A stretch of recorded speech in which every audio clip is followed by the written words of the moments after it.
News 24 वेद जनमनाचा। कळंबा कारागृहाची 7.5 संपता संपेना अशी परिस्थिती निर्माण झाली।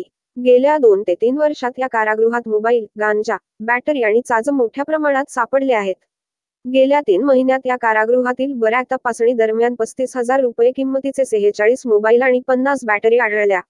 या प्रकरणी तुरुंगाधिकारी अभिजित भोई यांच्या तक्रारीवरून जुना राजवाडा पोलिसात गुन्हा नोंद झालाय। कोल्हापुरातील कळंबा मध्यवर्ती कारागृहात बंदीजनांना संपर्क साधण्यासाठी मोबाईलचा वारंवार वापर केल्याचं उघडकीस आलंय। कडेकोट सुरक्षा व्यवस्था असताना मोबाईल कारागृहात जातातच कसे, असा सवाल वारंवार उपस्थित होतोय।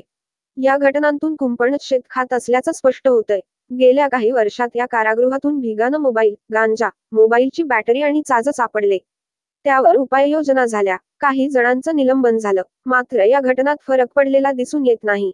वारंवार बऱ्याचची तपासणी झाल्यानंतर बंदीजनांकडे किंवा त्यांनी लपवलेल्या अनेक ठिकाणाहून मोबाईल, चाज, गांजा अशा वस्तू सापडल्या। 5 मे ते 6 ऑगस्ट या दरम्यानच्या कालावधीत कळंबा कारागृहातील विविध बऱ्या तपासणी दरम्यान 46 मोबाईल आणि 50 बॅटरी सापडल्या आहेत।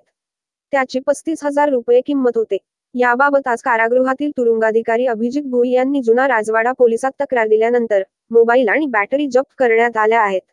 या प्रकरणाचा तपास जुना राजवाडाचे निरीक्षक संजीव झाडे करत आहेत।